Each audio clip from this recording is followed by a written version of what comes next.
Bienvenidos and welcome back to Puro Pinche Gol, the place we discuss all things USMNT y la selección mexicana. My name is Adrian. Joining me once again, my co-host, Tocayo, Adrian. Adrian, what's up, man? Hey, dude, how's it going, man? It's been a long week for sure. Super long week, but I'm excited to see Tigres in la final of Liga MX and this Molero match. Yeah, probably more excited about Tigres than the Molero match, but Yeah, no kidding. we're here to see talk about this upcoming match from la selección mexicana, the last I guess friendly, the last match for the selección mayor here in 2023. They will be facing a fellow Latin American team, South American team, conmebol, Colombia, a team that has been doing very well recently against Mexico and in qualifiers from conmebol. So yeah, man, let's get into it. This match, of course, is going to be played on the 16th of this week of December in Los Angeles and 6 p.m. Central Time. And yeah, man, let's kind of go through the convocados for eltri. Who did Jimmy call up? And why don't you read that for us? And then we'll kind of go through our potential lineup for this match against Colombia. Sure, man. I mean, this is a great example. When I was younger, I always heard pundits saying that uh, they have cheapened the wearing El Tri's shirt. Abarataron la camiseta. And I never understood why or, you know, the reason people used to say that phrase, but now I know because this lista convocado sucks, dude. it's a it's a bad one. But let me go through them real quick.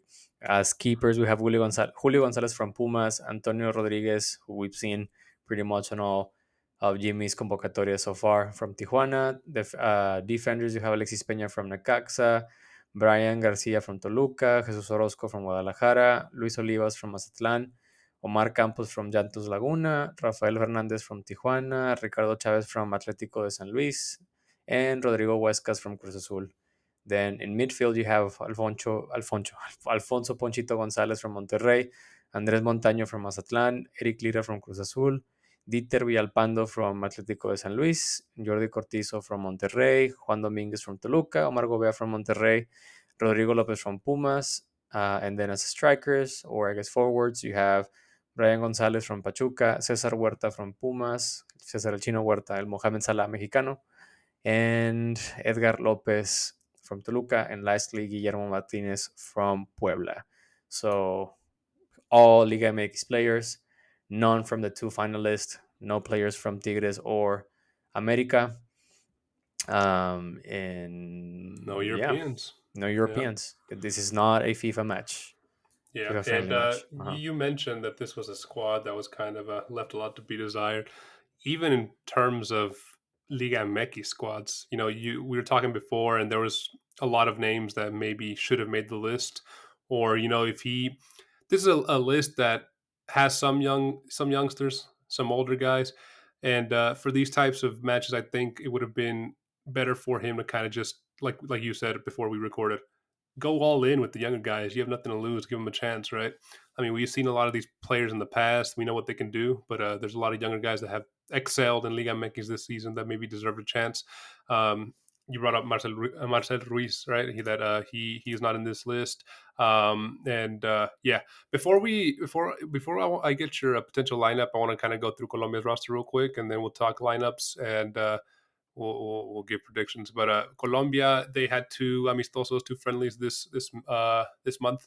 One against Venezuela and this one against Mexico.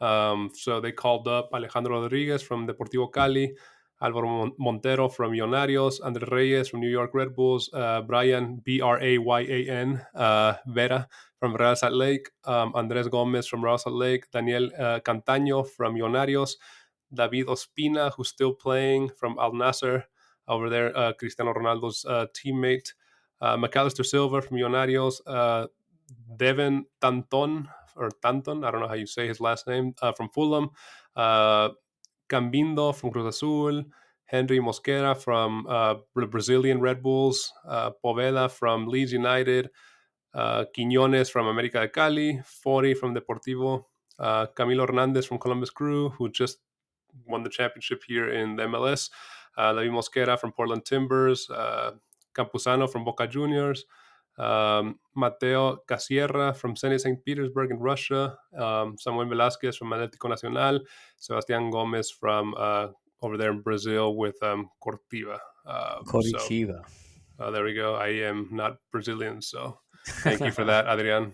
But yeah, that is the seleccionados from Colombia. A lot of MLS players, and frankly, they have 3 or 4 European guys in there too. So probably a stronger lineup than we thought they'd bring. But Colombia does have a lot of talent at this time. So Adrian, man, from this list that we saw from Mexico, what do you think? And Jimmy's thinking lineup wise, and who do you think is going to start for this match? Sure. I think Jamie's gonna go with all trusty 4-3-3. I don't think he's gonna be playing any games. Especially given the pool of players that he currently has. I think 4-3-3 makes the best sense. Uh, just because he essentially brought maybe two for each position.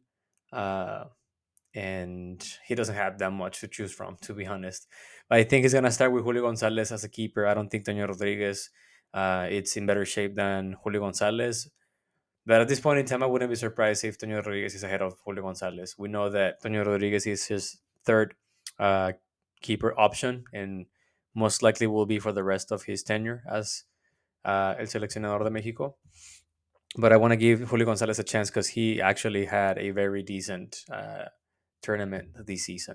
Then we have Omar Campos as a left back, someone who we've been calling out a lot here in Puro Pinche Gol. Uh, so I'm glad to finally see him on the roster. Maybe he can make a breakthrough and make put some heat under Gerardo Arteaga or at least Jesus Gallardo for all we care.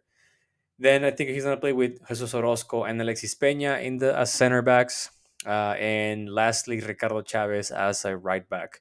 Um, Nice to see Ricardo Chavez. He had a decent apertura with San Luis. I would have loved to see my guy from Dundee FC, but it is not a FIFA. It's not a FIFA match, so I understand if Dundee FC didn't want to release any players. Midfielders, I think he's going to start. I think here's where you can see a lot of variations, but I think either he sticks with the fork of, or I guess not the fork, but the trident of Monterrey, where you have Ponchito Gonzalez, Jordi Cortizo, and Omar Gobea, or I see a slight variation of, instead of Ponchito Gonzalez, you have Dieter Villalpando uh, as a offensive midfielder. And then as forwards, you'll have, of course, Chinohuerta on the right side, Guillermo Martinez as the sole striker, and then Brian Gonzalez as the left wing. Um, he actually brought two strikers, but I don't see him playing with the 4-2-3-1 formation that he also likes to use.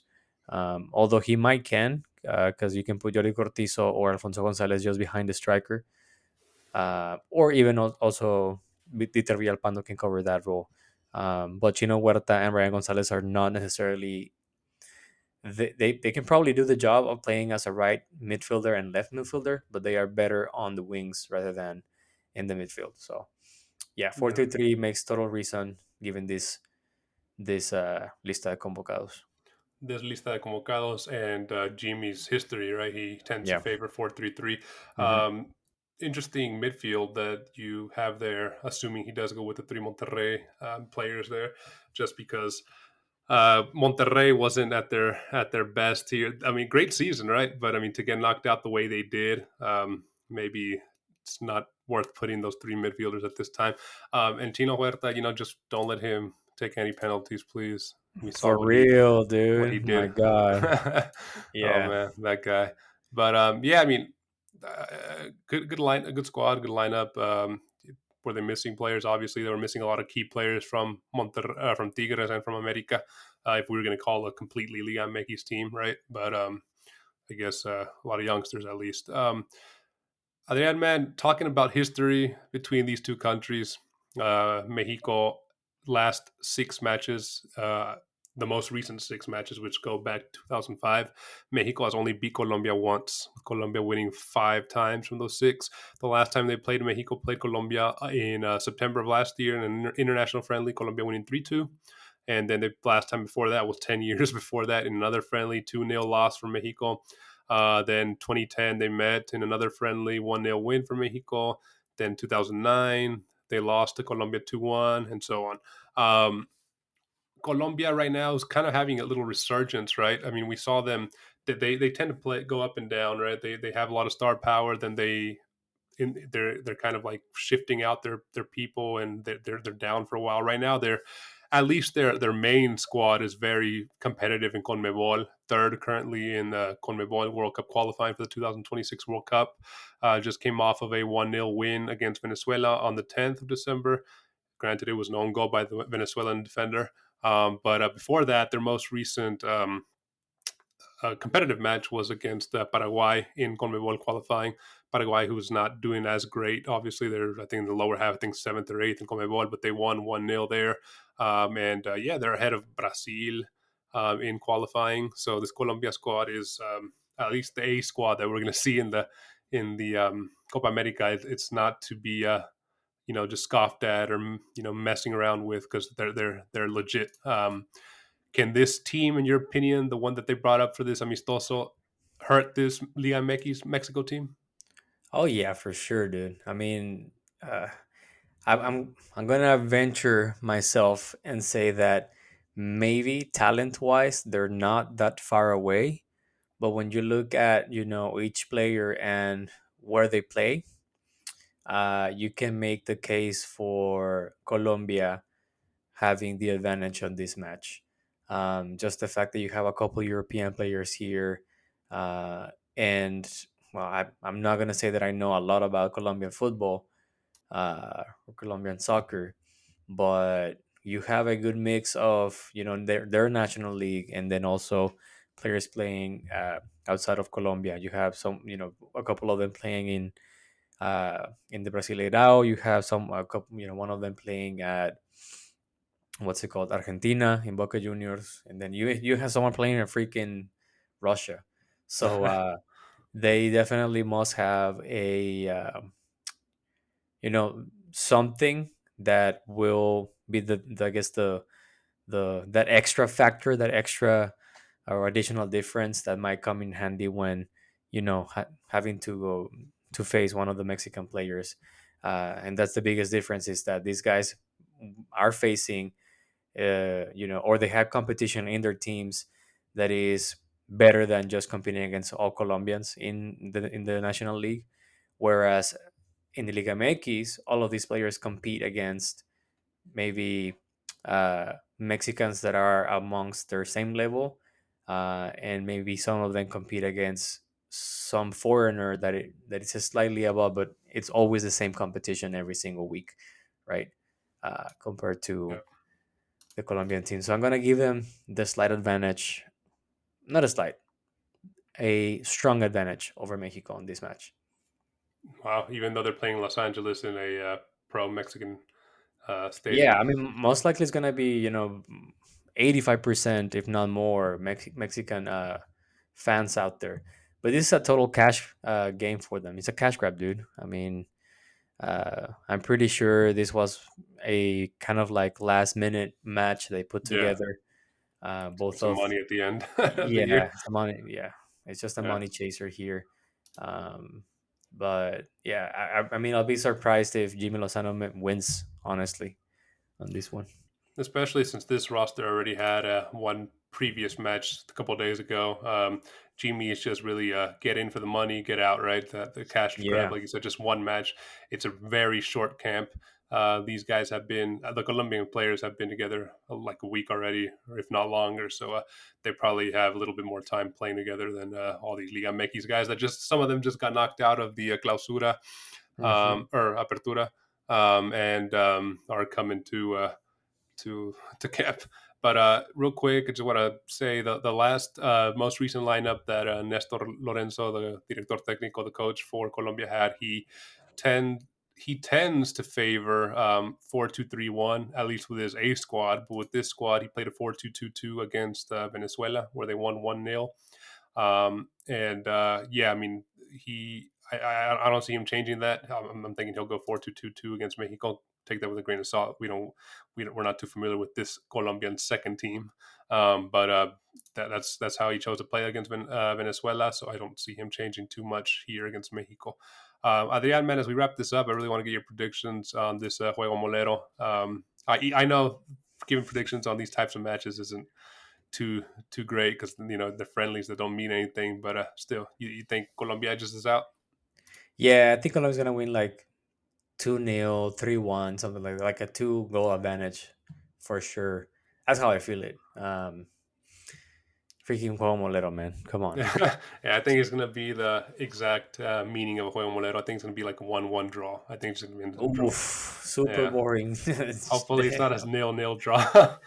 um, but yeah, that what a way to close it out. I mean, I guess they could find themselves, assuming Mexico wins their group in Copa could end up playing Colombia in the round of 8 if Colombia gets second place in their group to Mhm, Brazil, which is what a lot of people are predicting.